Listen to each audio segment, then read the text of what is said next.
un cuerpo deformado, un dolor insoportable, un olor tan nauseabundo que hacía desmayar a los cortesanos. Después de su muerte, los fluidos Caik se filtraron de su ataúd y fueron lamidos por perros callejeros. Este fue el horrible final de uno de los monarcas más temidos de la historia. Hoy revelamos la verdadera historia de la muerte de Enrique VIII de Inglaterra, un relato tan grotesco que rara vez se cuenta en toda su repugnante realidad. Enrique VIII. Nació el 28 de junio de 1491. Cuando ascendió al trono a los 17 años, era considerado el príncipe más guapo de Europa. Alto, atlético, de pelo rojo dorado y porte majestuoso. Un embajador veneciano escribió que poseía una figura extraordinaria y un rostro angelical, superior en belleza a cualquier otro príncipe cristiano. ¿Cómo fue entonces que este ejemplo de veracidad y poder acabó sufriendo una muerte tan degradante? El punto de inflexión fue un accidente ocurrido en enero de 1536, durante un torneo de justas en Greenwich. A los 44 años de edad, Henry sufrió una terrible caída cuando su caballo se desplomó sobre él. El rey permaneció inconsciente durante 2 horas y, aunque sobrevivió, la herida en su pierna derecha nunca sanaría por completo. Esta herida se transformó en una úlcera abierta que se separaba constantemente, exhalando un olor desagradable que anunciaba su presencia incluso antes de entrar en una habitación. Fue una humillación devastadora para un rey tan vanidoso. Los Corders estaban obligados a soportar el olor sin mostrar repulsión bajo pena de enfrentarse a la ira real. El accidente también marcó el inicio de una transformación en su comportamiento. Casualidad o no, ocurrió durante el mismo periodo en que Enrique ordenó la ejecución de su segunda esposa, Ana Boleyn, bajo acusaciones inventadas de adulterio y traición. Algunos historiadores sugieren que la lesión cerebral resultante de la caída puede haber exacerbado las tendencias existentes hacia la paranoia y los ataques de ira. Con movilidad reducida, el rey comenzó a ganar peso rápidamente. Su cintura, que en su juventud medía 89 centímetros, se expandió a más de 130 centímetros. Su peso superaba los 180 kilogramos, lo que lo hacía tan obeso que necesitaba ser trasladado entre los aposentos reales, utilizando un sistema de poleas especialmente diseñado. Los marcos de las puertas de los palacios tuvieron que ser ensanchados para permitir su paso. La dieta real contribuyó enormemente a su decadencia. Los registros de cocina muestran que Henry consumía aproximadamente 5.000 calorías diarias, principalmente de carnes rojas con muy pocas verduras. Una cena típica incluía varios tipos de pasteles de carne y cantidades impresionantes de vino y cerveza. Este régimen, combinado con la inactividad forzada, aceleró dramáticamente su deterioro físico. Las úlceras en sus piernas empeoraron con el tiempo. Los médicos aplicaron tratamientos que ahora sabemos que eran perjudiciales. Cauterización con hierro candente, aplicación de mezclas que contenían arsénico y mercurio, y sangrías periódicas que solo lo debilitaron aún más. Las heridas se volvieron tan graves que los huesos eran visibles a través de la carne en descomposición. El olor era tan nauseabundo que su presencia podía detectarse a 3 habitaciones de distancia. A los 49 años, Henry se casó con Catherine Howard, una joven de tan solo 19 años. Describió este matrimonio como un regreso a la juventud. Sin embargo, la diferencia de edad sumada a su condición física hicieron de la unión un espectáculo grotesco. Catalina, incapaz de soportar a su marido deforme y enfermizo, buscó consuelo en los brazos de un joven Cordier. Cuando se descubrió el asunto, el rey ordenó la ejecución de ambos. Su último matrimonio con Catalina Parr, en 1543, fue más un acuerdo político que romántico. Catalina asumió más el papel de enfermera que de esposa, cuidando al rey moribundo con sorprendente dedicación, considerando el destino de sus predecesoras. En sus últimos años, Henry sufrió múltiples problemas médicos. Los expertos modernos creen que probablemente sufría de diabetes, gota severa, hipertensión e insuficiencia cardíaca. Algunos sugieren sífilis, aunque este diagnóstico es cuestionado por muchos historiadores actuales. Esta combinación de enfermedades transformó sus últimos años en un tormento continuo. Los relatos de la época describen cómo el rey alternaba entre periodos de dolor insoportable, durante los cuales gritaba y maldecía a todos los que lo rodeaban, y momentos de profunda melancolía, en los que permanecía inmóvil durante horas. La paranoia de Henry se intensificó junto con su sufrimiento físico. El otrora brillante estadista se obsesionó con conspiraciones imaginarias y ejecutó a amigos cercanos y consejeros leales por sospechas infundadas. El terror dominó la corte, ya que un comentario imprudente o una mirada malinterpretada podían resultar en una acusación de traición. Cabe destacar que ordenó la ejecución de Henry Howard, conde de Surrey, apenas 9 días antes de su propia muerte. Su miedo al envenenamiento se convirtió en una obsesión. Implementó un elaborado sistema de seguridad alimentaria que requería que los sirvientes probaran cada plato antes de que llegara a su mesa. Todos los utensilios fueron inspeccionados meticulosamente. Esta fijación puede haber sido un síntoma de su creciente inestabilidad mental o el resultado de accidentes cerebrovasculares menores recurrentes. A medida que se acercaba el final, el sufrimiento de Henry alcanzó niveles casi inimaginables. En sus últimos meses, apenas podía moverse, incluso con ayuda. La gangrena se había instalado en sus piernas, intensificando el olor ya insoportable.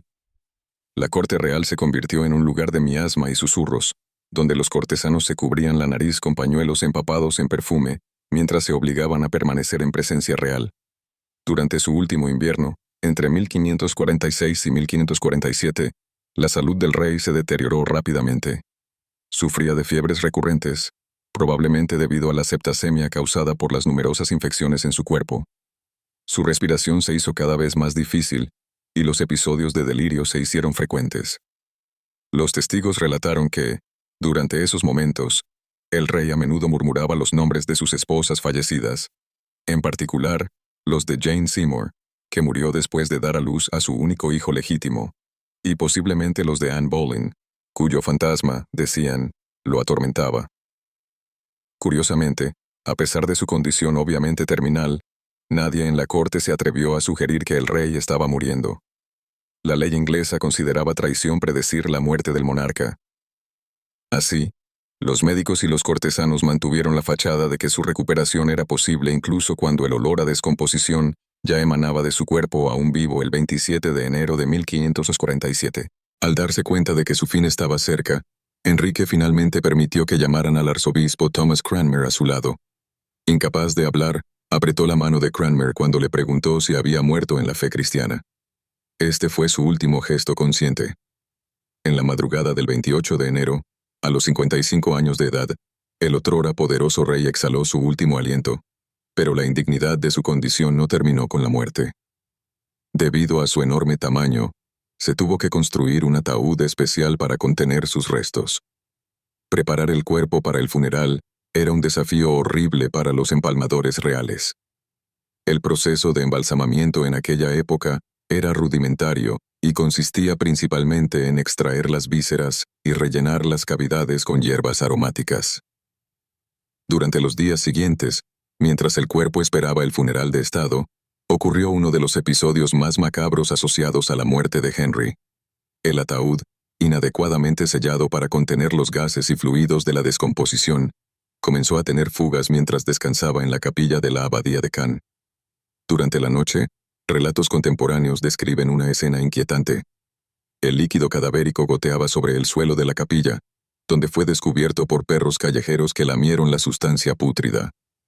Esta historia, registrada por los cronistas de la época, representa un final profundamente humillante para un rey que había construido su imagen en torno al poder, la majestad y la autoridad divina.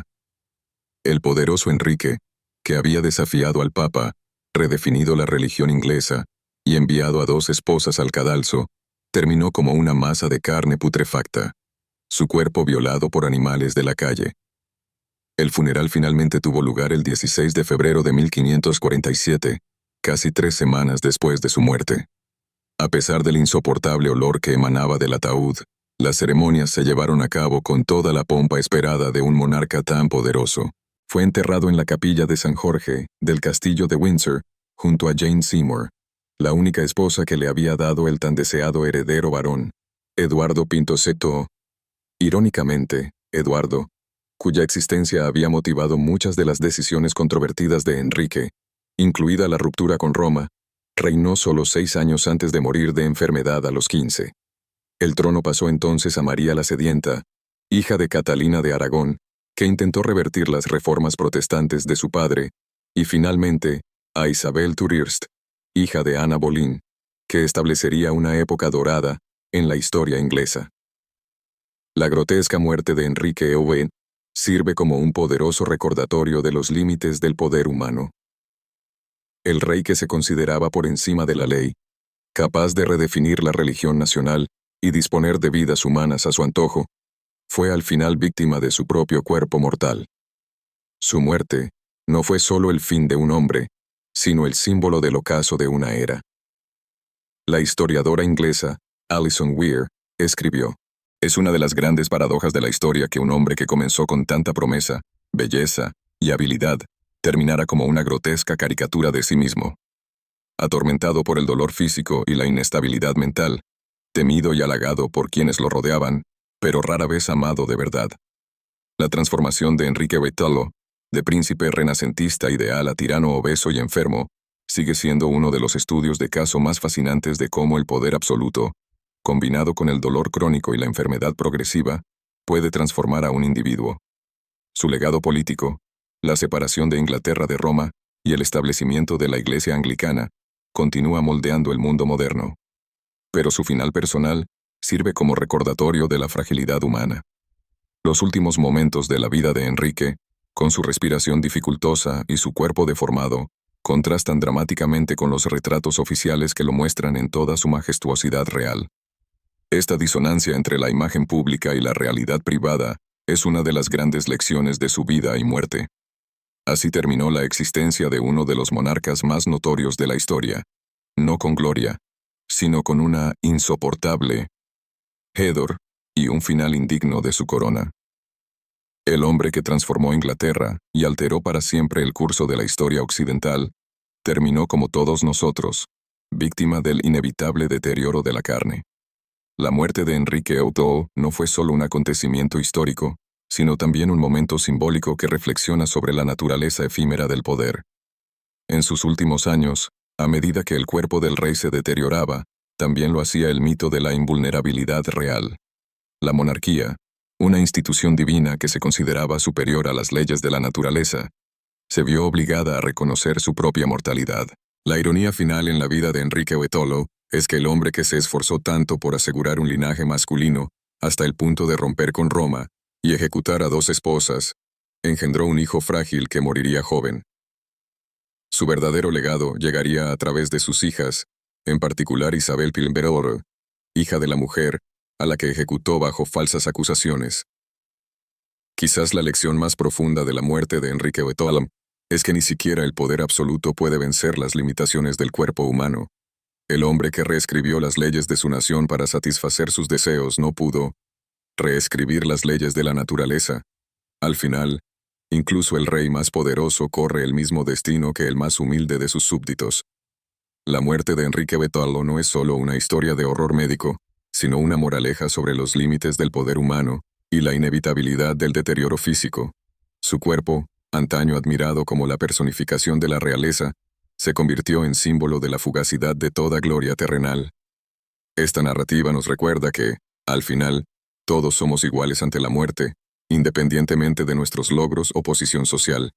La terrible muerte de Enrique VIII sigue fascinando y horrorizando precisamente porque revela la humanidad vulnerable tras la fachada del poder absoluto.